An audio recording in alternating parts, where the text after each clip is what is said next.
والفجر وليال عشر والشفع والوتر والليل إذا يسر هل في ذلك قسم لذي حجر ألم تر كيف فعل ربك بعاد إرم ذات العماد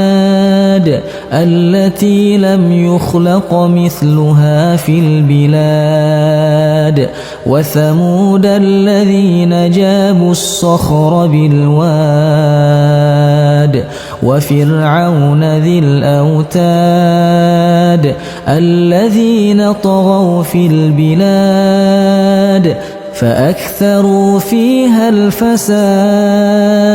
فصب عليهم ربك سوط عذاب إن ربك لبالمرصاد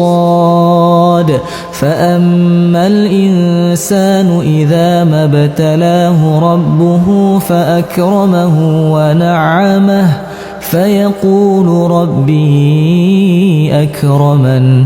وأما إذا ما ابتلاه فقدر عليه رزقه فيقول ربي أهانن كلا بل لا تكرمون اليتيم ولا تحاضون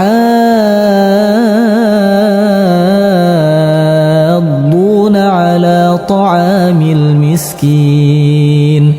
وتأكلون التراث أكلا لما وتحبون المال حبا جما كلا إذا دكت الأرض دكا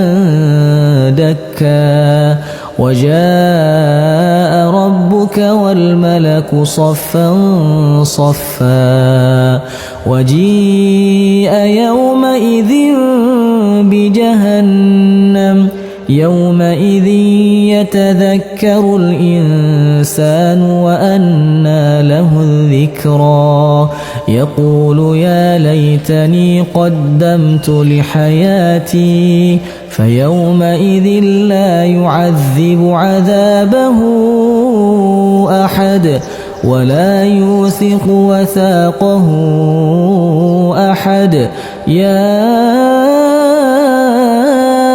أيتها النفس المطمئنة ارجعي إلى ربك راضية مرضية